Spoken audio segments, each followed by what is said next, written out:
My mom accidentally ruined my gender reveal party, then said, "You can always have another baby." But the thing was, this wasn't the first accident involving her. She accidentally announced my pregnancy at Christmas, accidentally posted the ultrasound photos on Facebook. So at our gender reveal party, we made her promise there would be no accidents. My husband and I had called everyone to watch us drop the pink or blue bath bombs into the glass tub filled with water. But just as we started counting down, my mother stepped forward, leaning over the tub to get a better angle, and accidentally knocked the bath bombs out of my husband's hands. The water turned pink instantly, and before anyone could even celebrate, she started screaming, "It's a girl! It's a girl!" She turned from the tub and hugged my husband, while I stood there holding my unused bath bombs. I was furious and crying and yelled at my mom to get out. However, my family instantly jumped in to defend her. "Your mother's just enthusiastic," my father said. I borrowed a microphone that was being used for karaoke and turned to my mom. "Apologize," I demanded through tears, ignoring my dad. My mom rolled her eyes at me. "I already said I was sorry. Now you're making things awkward. Look at how uncomfortable everyone looks," she said, as if she was actually concerned about others. I tried explaining that we only got one gender reveal. We'd never get that moment back, but she held her hand to my face and cut me off. "Fine.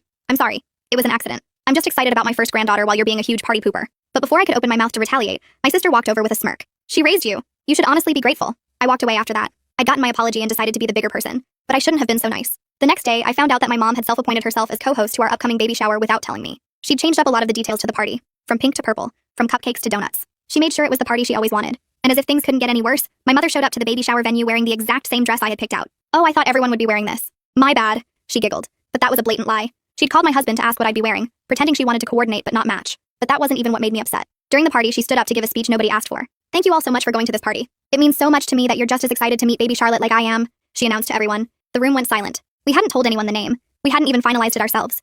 It was written in our private baby journal that we kept in our bedroom nightstand, which meant only one thing. She'd gone through our bedroom during one of her visits and rummaged through our belongings. Without permission, I stood up slowly. "You're not invited to the delivery room." Everyone held their breath as her face went red. "You can't keep me from my granddaughter's birth," she gasped. "Watch me." Half the family stormed out with her. The other half stayed but looked uncomfortable. That night she posted on Facebook about being alienated from her grandbaby by an ungrateful daughter. The next few days were quiet, except for the passive-aggressive messages and posts made on social media. But the week before my scheduled labor date, something unspeakable happened. I was taking a nap in the living room when I heard the door suddenly swing open. In the doorway was my mother, holding a key to our house. "There you are. I'm here to apologize, so let me see the birth of my granddaughter, okay?" she asked casually. My blood went cold as I stared at the key in her hand. Forget the birth situation. This was actual breaking and entering. This wasn't normal anymore. This was obsessive. I called my husband over and asked him to escort my mother out and confiscate the keys. Once she was gone, I looked at my husband. "We need to change the locks." "My mother, she's out of control," I told him, shaking. Just as I feared, my mother returned to our house that night, but this time with a vengeance. "If I can't see my granddaughter, nobody can," she threatened. I stood there frozen, staring at the key in her hand, her words about not letting anyone see my baby playing over and over in my head. My husband moved fast, stepping between us and putting his hand up. He told her she needed to leave right now and that what she just said was completely out of line. She started to argue, but he was already guiding her toward the door, his voice firm in a way I'd never heard before. I couldn't move, couldn't think straight, just watched as he walked her outside toward her car. My hands were shaking, so bad I could barely hold my phone. I kept thinking about what she meant by that threat, about whether she would actually try to hurt me or the baby or do something crazy. Through the window, I could see her yelling at him in the driveway, waving her arms around, but he just held out his hand until she dropped the key into it. She got in her car and drove off, and I finally let myself breathe. My husband came back inside and locked the door behind him, then went through every room checking windows. I was already scrolling through my phone trying to find a locksmith, my fingers fumbling over the screen. I found one that did emergency calls and managed to schedule them for 8 the next morning, which felt like forever away. My husband asked if I was okay, and I just shook my head because I wasn't, not even close. After I hung up with the locksmith, I knew I needed to call someone official, someone who could tell me what my options were. I dialed the non-emergency police line and explained the whole situation to the woman who answered. She listened and then connected me to an officer named Brandon Banks, who asked me to start from the beginning. I told him about the gender reveal, the baby shower, finding out she'd gone through our stuff, the key, and especially the threat she'd just made. He didn't sound surprised or like he thought I was overreacting, which made me feel better. He explained that I should start keeping a detailed log of everything she does, with dates and times and exact words if I could remember them. He said to write down who witnessed each thing and to save any texts or social media posts she makes. He told me if her behavior kept getting worse, I might want to consider a temporary restraining order, and he gave me his direct number in case anything else happened. I wrote it all down on a piece of paper with my hands still shaking. My husband wanted to call his parents right away and tell them what happened, but I wasn't sure if we should tell everyone yet, or wait until we had the locks changed. We ended up having a pretty big argument about it, with him saying we needed to get ahead of whatever story my mother was going to tell, and me worrying that telling people would just make everything blow up bigger.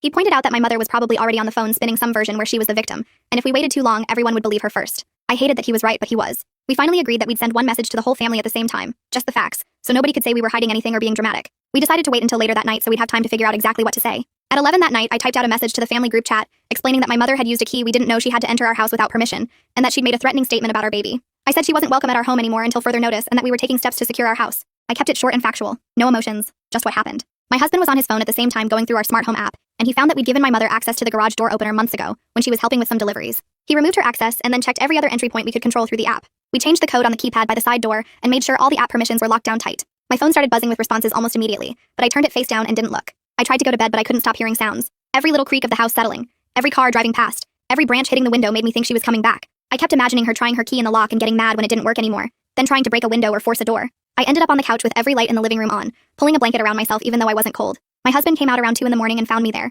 and he didn't even try to convince me to go back to bed. He just started doing rounds through the house, checking every window lock and door lock over and over. I'd doze off for maybe 20 minutes and then jerk awake convinced I'd heard something. This went on until the sun started coming up, and I finally felt safe enough to close my eyes for more than a few minutes. The locksmith showed up right at 8 like he'd promised and got to work immediately. He changed the locks on both the front and back doors, and then my husband asked about extra security, so the guy installed these heavy deadbolt bars that you can slide across from the inside. He also put in window sensors that would send alerts to my phone if any window got opened. I watched him take the old locks off, and it felt like watching chains come off. Even though I was so tired, my whole body hurt. My back was killing me from the awful couch sleep, and I could barely stand up straight, but I didn't care because at least now my mother couldn't just walk in whenever she wanted. The locksmith tested everything twice and showed us how all the new locks worked, then handed us the only copies of the new keys. After he left, my husband and I just stood there looking at the new locks for a minute, both of us too tired to even talk. Around 10:30 that morning, Officer Banks called me back to check in and see how I was doing. I told him about the locksmith and the new security stuff, and he said that was smart. Then he walked me through what would happen if I decided to file for a temporary restraining order. He explained that I'd need to go to the courthouse and fill out paperwork describing the pattern of behavior and why I felt threatened. He said a judge would review it and decide whether to grant a temporary order, and then there would be a hearing later where both sides could present their case. He told me to keep saving every text message, every voicemail, every Facebook post, anything my mother sent or posted. He also suggested I talk to my neighbors and ask if they'd seen anything unusual around my house, like my mother's car driving by or her walking around the property. I wrote everything down even though my hand was cramping up from exhaustion. Right after I hung up with Officer Banks, I called the hospital where I was planning to deliver. I got transferred around a few times before I ended up talking to a nurse named Marta Chang in the labor and delivery unit. I explained the whole situation and asked what could be done to keep my mother from showing up when I was in labor. Marta didn't sound shocked at all, like she'd dealt with this kind of thing before. She told me she could set up a password system on my chart so that nobody could get any information about me without knowing the password, not even whether I was admitted. She said she'd add my mother's name to a specific no-visitor list, and that security would be notified. She explained that the labor and delivery unit stays locked, and you have to be buzzed in, and without the password, nobody was getting through those doors. I felt this huge wave of relief wash over me, because at least that was one thing I didn't have to worry about anymore. Marta gave me her direct extension and told me to call if I had any other concerns or needed to update the security plan. That afternoon, my father called and I almost didn't answer, but I figured I should hear what he had to say. He started off saying that my mother was really hurt and that I needed to understand she was just excited about her first grandchild. I told him that breaking into someone's house and threatening their baby wasn't about excitement. It was about control. He said I was overreacting because of hormones and that I'd understand when I calmed down. I felt my blood pressure spike, and I told him that this had nothing to do with hormones and everything to do with my mother crossing serious lines. He started in with his usual speech about how she's still my mother and family forgives family, and I just hung up on him. I couldn't listen to him make excuses for her anymore, not after everything that had happened in the last 24 hours. The next morning, I woke up on the couch with my neck hurting and my whole body stiff. I grabbed my phone, and the first thing I saw was a notification from Facebook. My sister had posted something at 2 in the morning that said, "It's sad when some people cut off family over simple misunderstandings instead of choosing forgiveness." I took a screenshot right away and saved it to a folder on my phone labeled Evidence with the date and timestamp showing. It felt kind of petty to be collecting screenshots like this, but Officer Banks had told me to document everything, so that's what I was doing. I added a note in my phone about who might have seen the post and when it was made. My husband came downstairs around 7 and found me still on the couch scrolling through my phone. He sat down next to me and I showed him my sister's post. He looked tired and angry at the same time. We talked for a while about how we needed to make sure my mother couldn't use him to get to me. He pulled out his phone right there and started blocking my mother on everything. First his phone number, then his email, then Facebook, Instagram, and even LinkedIn. I watched him do it and felt this wave of relief because it meant we were really doing this together. We made a promise to each other that neither of us would talk to my mother alone anymore. If she somehow got through to one of us, we'd tell the other person right away, and we'd only respond together if we responded at all. After he finished blocking everything, I felt like I needed to get organized. I grabbed a notebook from our desk drawer and sat down at the kitchen table. I started writing down everything I could remember about my mother's behavior over the past few months. The pregnancy announcement at Christmas, the ultrasound photos on Facebook, the gender reveal disaster, the baby shower takeover, the matching dress, the name announcement, going through our bedroom, the key incident, the thread about the baby. I wrote down exact quotes when I could remember them, and I listed who was there to witness each thing. It took me almost an hour to get it all down on paper. When I was done, I just sat there staring at all of it. Seeing everything written out like that made me realize how much I'd been making excuses for her. I'd been telling myself she was just excited or that she didn't mean it or that it wasn't that bad. But looking at the whole pattern together, it was actually really bad. It was a lot worse than I'd been letting myself admit. Around 10 that morning, our neighbor John stopped by. He was holding some mail that had been delivered to his house by mistake. I thanked him and was about to close the door when he said he wanted to mention something. He looked uncomfortable, but he told me he'd noticed my mother's car driving really slowly past our house around midnight 2 nights ago. My stomach just dropped. 2 nights ago was before she'd shown up with the key. That meant she'd been watching our house even earlier than I thought. I asked John if he was sure it was her car, and he said yes. He recognized it because she used to park in our driveway all the time when she visited. I thanked him for telling me and went back inside feeling sick. I told my husband what John had said, and we both just looked at each other. My husband didn't say anything for a minute, then he went to his laptop and started looking up security cameras. By noon, he'd ordered a video doorbell camera with overnight shipping. When it arrived the next day, he installed it right away. It took him about an hour to get it mounted and connected to our phones. We tested it a bunch of times, walking up to the door and watching the notification pop up on our phones with the live video feed. I felt a little bit safer knowing we'd have video proof if my mother showed up again. The camera recorded everything and saved it to the cloud, so even if something happened to the camera itself, we'd still have the footage. That same afternoon, a huge flower arrangement showed up at our door. The delivery guy handed me this massive thing with pink roses and baby's breath and all kinds of fancy flowers. There was a card attached. I opened it and my hand started shaking when I read what it said. "See you in the delivery room. Can't wait to meet my granddaughter." I was so angry I could barely see straight. She was treating this whole thing like a joke, like I hadn't meant what I said. I took photos of the card and the flowers from multiple angles, making sure the card was clearly visible in the pictures. Then I called a local nursing home and asked if they accepted flower donations. They said yes, so I drove over there and dropped off the whole arrangement. I wasn't keeping anything from her in my house. The next morning, I had my first appointment with a therapist named Leah, who specialized in family boundary issues. My regular doctor had recommended her after I'd called crying about the whole situation. Leah's office was in a small building downtown, and when I walked in, she seemed really calm and normal. We talked for almost an hour about everything that had been happening. She didn't seem shocked at all by any of it. She said she'd worked with lots of families dealing with boundary violations, and that my mother's behavior was definitely concerning. She helped me start making a safety plan for different situations that might come up, like what to do if my mother showed up at the hospital, what to do if she tried to contact my husband's family, what to do if she posted something really bad on social media. Leah also taught me some breathing exercises for when I started feeling panicked. She said I needed to take care of myself and the baby, and that meant managing my stress level. I left her office feeling like at least someone understood what I was dealing with. 2 days later, I met with Officer Banks again at the police station. He'd asked me to come in so we could work on drafting a cease and desist message. We sat in a small meeting room and he pulled up a template on his computer. Together, we filled it in with specific details about my mother's behavior and clear statements about what she needed to stop doing. No contact with me, no coming to my home, no attempting to visit me at the hospital, no posting about me or my baby on social media. Officer Banks said we weren't going to send it just yet. He wanted me to have it ready in case I needed to file for a restraining order later. If I did need to file, it would help my case to show that I'd tried other steps first. He saved the document and emailed me a copy. That afternoon, I called the hospital where I was planning to deliver. I asked to speak with the labor and delivery unit and got transferred to Nurse Marta again. This was my pre-admission appointment where we went over all the medical stuff, but I also wanted to finalize the security plan. Marta and I set up a code word that I would use when I arrived in labor. The code word was butterfly, because it was random and my mother would never guess it. Marta explained again that their security team dealt with difficult family situations all the time. She promised me that without my code word and explicit permission, nobody was getting past those locked doors, not even if they claimed to be family, not even if they caused a scene. She gave me her direct number again and told me to call if anything changed, or if I had new concerns. I was just starting to feel like maybe I had things under control when my phone rang from a number I didn't recognize. I almost didn't answer, but I thought maybe it was something important, like the hospital calling from a different line or the police with an update. I answered and immediately heard my sister's voice. She didn't even say hello. She just launched right into it. She said I was destroying the family. She said I was breaking Mom's heart. She said I was being selfish and cruel, and that I was going to regret this. She kept talking, and I could feel my blood pressure going up. My face got hot and my heart started pounding. I tried to say something, but she just kept going. Finally, I hung up on her right in the middle of a sentence. I sat there holding my phone and shaking. My husband came over and asked what was wrong. I told him my sister had called and he looked so angry. He took my phone and blocked that number too. Then he made me sit down and do the breathing exercises Leah had taught me until my heart rate came back down. That night I couldn't sleep, so I sat at the kitchen table with my phone and started making a list. I created a new document and titled it Emergency Contacts. I typed in Officer Banks' direct number at the top, then added the hospital security line that Marta had given me. I scrolled through my contacts and found our lawyer friend's number and added that too. John's number went in next because he'd been watching out for us. I organized it by situation, like if my mother showed up at the house, call John first to see if he saw anything, then call the police. If something happened at the hospital, call Marta and security. If we needed legal advice, call the lawyer. Just having it written out made me feel like I had some control over what might happen. The next morning, my husband came downstairs looking upset and holding his phone. He showed me an email that had come to his work address overnight. It was from my mother. The subject line said, important information about your wife, and when I opened it, my hands started shaking. She'd written this long message about how I was clearly having a mental breakdown from pregnancy hormones.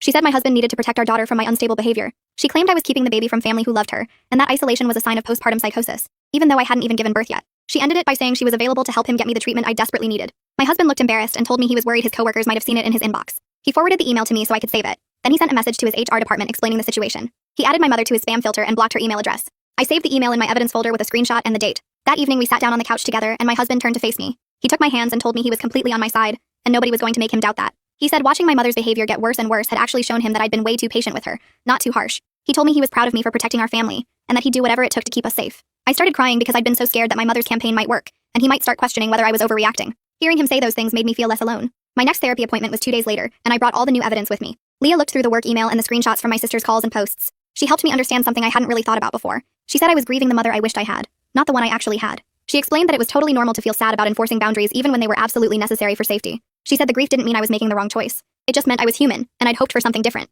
That made so much sense to me because I did feel sad sometimes even though I knew I was doing the right thing. I wasn't sad about losing my actual mother's presence because that had always been stressful and controlling. I was sad about losing the idea of having a normal mom who respected me. Leah taught me that I could grieve that loss while still protecting myself and my baby. The morning after that therapy session, John knocked on our door looking really uncomfortable. My husband let him in and John pulled out his phone. He said he felt weird showing me this, but he thought I needed to know. He pulled up his security camera app and showed me footage from 3 nights ago. The timestamp said it was around 2 in the morning. In the video, I could see my mother walking slowly around our house. She went to different windows and looked in, cupping her hands around her face to see through the glass. She tried the side gate to our backyard, but it was locked. She walked around to the front and stood on the porch for a while just staring at our door. I felt sick watching it. This wasn't just showing up during the day or sending messages. This was sneaking around our house in the middle of the night looking in our windows. John said his camera had motion alerts and that's how he'd noticed it. He offered to send me the footage and I immediately said yes. I saved it to my evidence folder and thanked him for telling me even though it was awkward. After John left, my husband and I looked at each other and agreed we needed to go to the police station right away.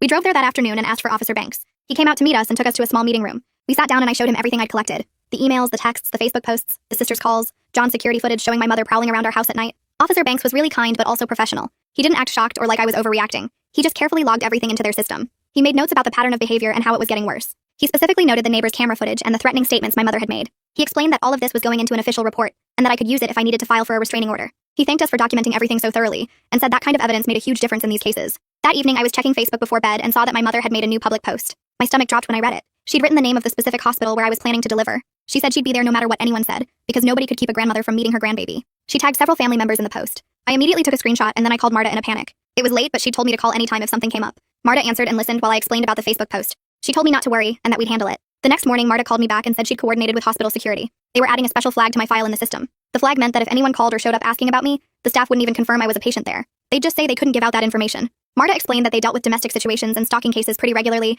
and they took patient safety really seriously. She said the security team was trained for this kind of thing, and they'd make sure my mother couldn't get past the locked doors of the labor and delivery unit. Knowing the hospital had a plan made me feel a little bit better. 2 days later, I got a text from my sister that I almost deleted without reading. But I opened it and saw that she'd sent me a formal invitation. It was for a family gathering at my parents' house next week. The invitation called it a family intervention to work through this misunderstanding. She said everyone would be there and we could all talk calmly and figure this out. Part of me felt this pull to go because I still wanted to fix things somehow. I wanted there to be a way to make this okay, but I knew better. I called my husband and read him the invitation. He said it sounded like a trap. I called Leah and she agreed completely. She said walking into a room full of people who'd already decided I was wrong would just give them a chance to gang up on me and pressure me. She reminded me that I'd already tried to set boundaries multiple times and my family had ignored them every single time. An intervention wasn't going to change that. I texted my sister back and declined the invitation. Then I took a screenshot of it and added it to my evidence folder as more proof of the pressure campaign. In my next therapy session with Leah, we worked on something practical. She said I needed a simple script I could use if any family members managed to get me on the phone or corner me somewhere. We came up with 2 sentences. I'm not discussing this. This conversation is over. That was it. Just those 2 sentences. Leah had me practice saying them over and over until I could get the words out without my voice shaking or apologizing after. She said the key was to not explain or justify or argue.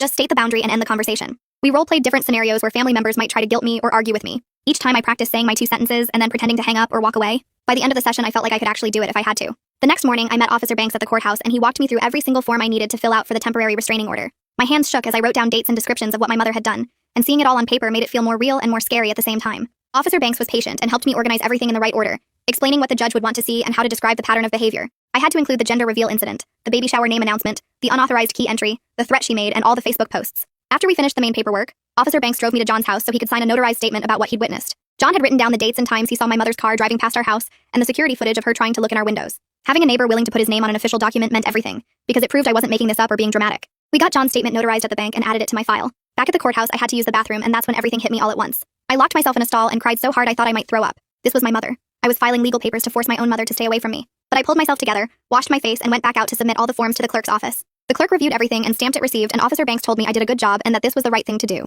That evening around 8 o'clock, 2 police officers knocked on our door, and I nearly had a heart attack thinking something terrible had happened. But they explained that someone had called in a welfare check claiming they were worried about a pregnant woman being held against her will at our address. The officers were really nice and apologetic when they realized it was a false report. They could see I was fine, that my husband wasn't holding me prisoner, and that our home was safe and normal. One of the officers told me they were going to note in their system that this appeared to be a malicious call, probably from my mother trying to cause problems. He said false welfare checks were actually a crime, and if it happened again, they'd investigate who made the call. After they left, I sat on the couch shaking because my mother had stooped to using emergency services to harass us. She was wasting police time and resources just to mess with me. Officer Banks called me first thing the next morning before I'd even finished my coffee. He'd already heard about the welfare check from the officers who responded, and he said this was the final straw. He told me I needed to get that restraining order filed immediately, because my mother's behavior was escalating in dangerous ways. We spent an hour on the phone while he helped me complete the affidavit that described the full pattern of behavior. He explained exactly what to expect at the hearing, how to present myself to the judge, and what kind of questions I might be asked. He said the false welfare check was actually helpful evidence because it showed my mother was willing to lie to authorities and weaponize emergency services. I felt sick knowing that my mother's actions were now involving police officers and court systems, but Officer Banks kept reminding me that I was doing everything right and protecting my family. I drove back to the courthouse that afternoon and handed my completed filing to the court clerk.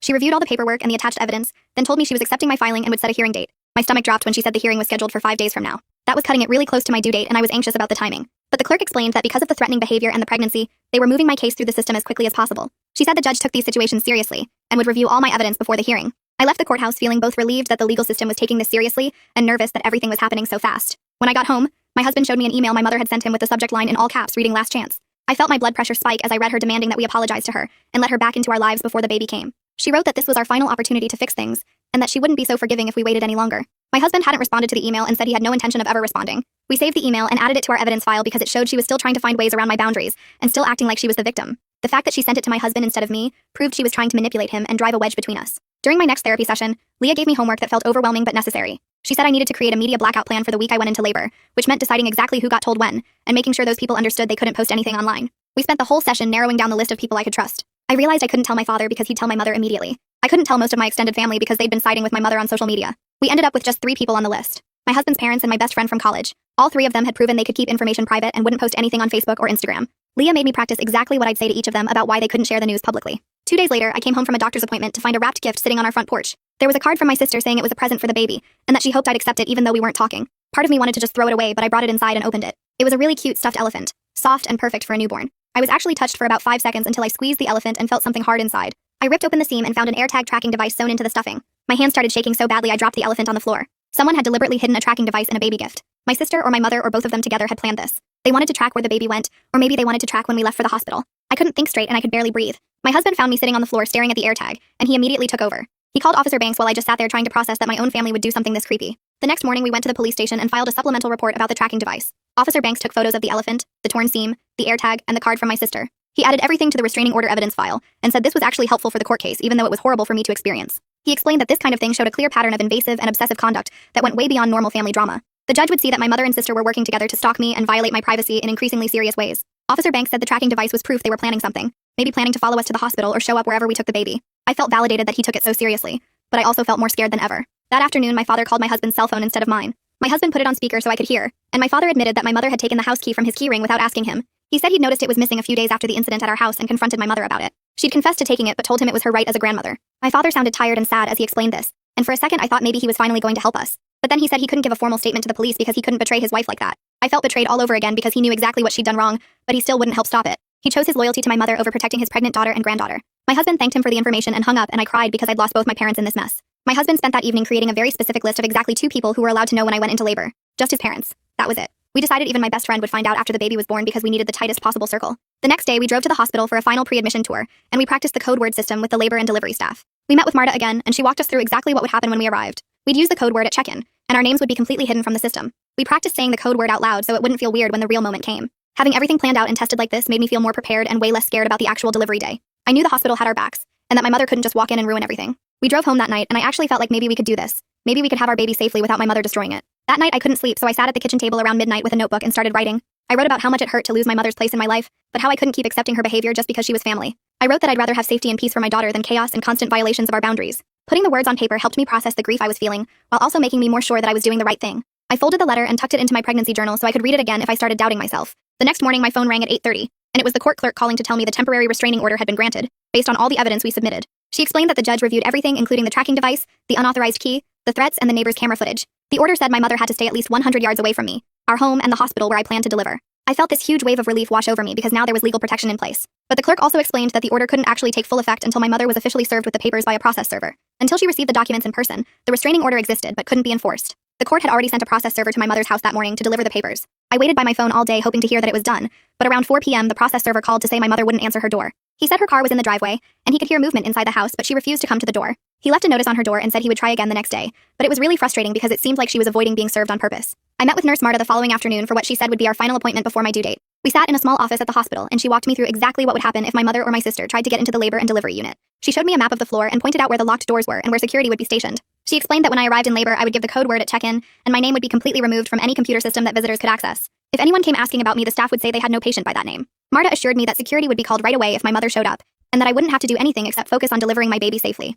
Hearing her explain the whole system step by step made me feel so much more prepared and less scared about the actual delivery day. That evening around 7 p.m. I got a text from John with a photo attached. The picture showed my mother's car parked down the street from our house with the engine running and exhaust coming out of the tailpipe. My hands started shaking as I realized she was actively watching our house right now. I immediately called Officer Banks and he said he would send a patrol car to document it and tell her to leave. About 20 minutes later he called back and said the patrol officers had talked to my mother and she drove away, but now we had proof she was monitoring our house. The next morning, Officer Banks called with a new plan since my mother kept avoiding the process server at her house. He said he'd arranged for the server to meet my mother at her workplace the next day during her lunch break. It felt kind of aggressive to have her served at work in front of her coworkers, but I was running out of time before my due date. The restraining order couldn't take full effect until she actually received the papers, and I needed that protection in place before I went into labor. The following day around noon, I got a call from the process server confirming that my mother had been officially served with the restraining order papers at her job. Within an hour, she was posting angry rants on Facebook about being attacked by the system and persecuted for loving her grandchild. I took screenshots of everything she posted, but I tried not to read the comments from family members who were taking her side. Now the restraining order was fully active and enforceable, which meant if she came near me or the hospital, she could be arrested. I woke up 3 days later at 4 in the morning with strong contractions that were coming every 5 minutes. I shook my husband awake and we quietly gathered our hospital bags and headed out to the car.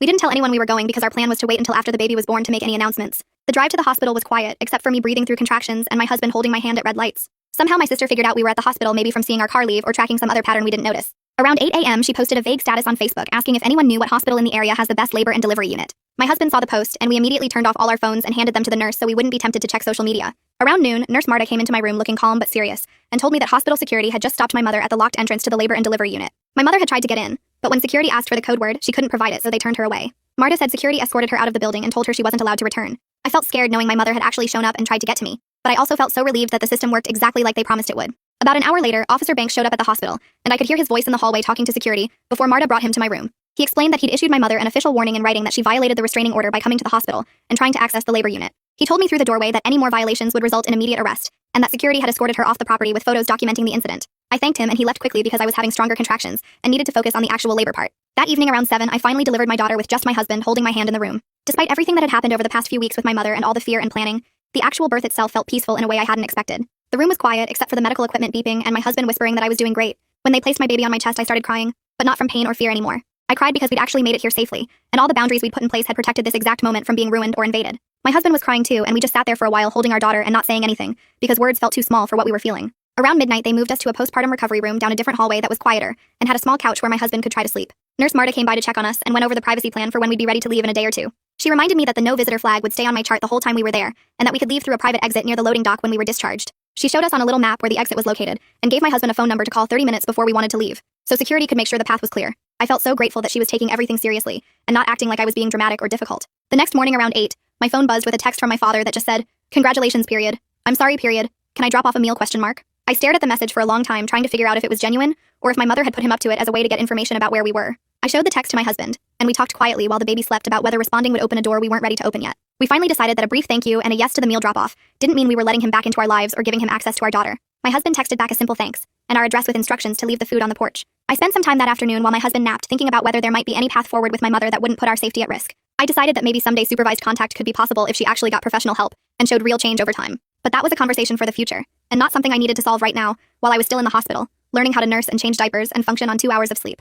We brought our daughter home 2 days later in the early afternoon, and John was waiting outside on his porch when we pulled into the driveway. He came over right away to help carry our bags and told us he'd been keeping an eye on the house and hadn't seen my mother's car or anyone else suspicious. His kindness made me want to cry again because it reminded me that family isn't just about who you're related to by blood. Family is about who shows up and respects your boundaries and helps carry your bags when you're exhausted. A few days after getting home, I had a phone check-in with Leah scheduled for the afternoon when my husband could watch the baby. She asked me a bunch of questions about how I was sleeping and eating, and whether I was having scary thoughts or feeling hopeless.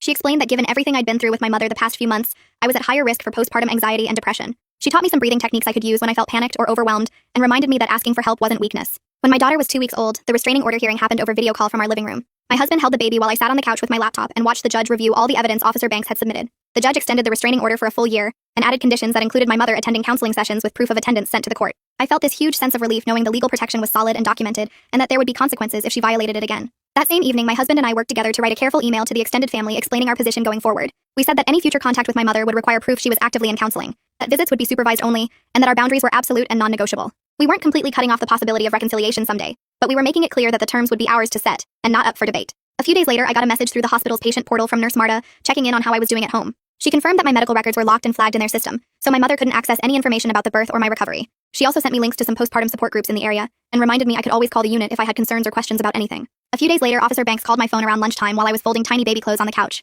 He told me my mother had enrolled in a court-mandated counseling program after the violation warning at the hospital, and that the court had received her first proof of attendance. I felt this weird mix of hope and fear hearing that because part of me wanted to believe she might actually change. But Officer Banks kept talking and reminded me that restraining orders exist for a reason, and I shouldn't let my guard down just because she was going through the motions of counseling. He said people can attend therapy and still not respect boundaries, so I needed to stay alert and keep documenting anything that felt off. I thanked him and hung up feeling like I'd been given permission to not forgive her right away, which was something I didn't realize I needed. That evening after my husband took over diaper duty, I went into the nursery and sat in the rocking chair holding my daughter while she slept against my chest. The room was quiet except for her tiny breathing sounds and the hum of the white noise machine we kept running. I looked around at the changing table we'd set up, the crib with the mobile hanging above it, the bookshelf already filled with board books from friends who respected our boundaries. My home felt peaceful in a way it hadn't in months, maybe even years if I was being honest with myself. The locks were changed so my mother couldn't just walk in anymore.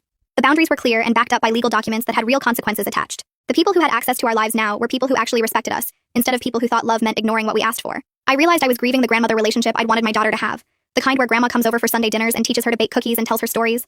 I was also grieving the mother-daughter relationship I wish I'd had, one where my mom celebrated my moments instead of stealing them and respected my privacy instead of going through my things. But sitting there in the dark nursery with my baby sleeping and my husband humming in the next room, I knew I'd made the right choice. My family was safe and our boundaries were enforced with actual legal backing instead of just my word against hers. I was building the kind of home where my daughter would grow up knowing that love includes respect, and that it's okay to protect yourself even from family. The circle was smaller now, but it was filled with people who truly cared about us as individuals, instead of treating us like props in their own story. And honestly, that was enough. That is how it went from my side. Now I am curious what you think because everyone always sees something different. Leave your thoughts in the comments and let's talk about it. I always end up learning from you.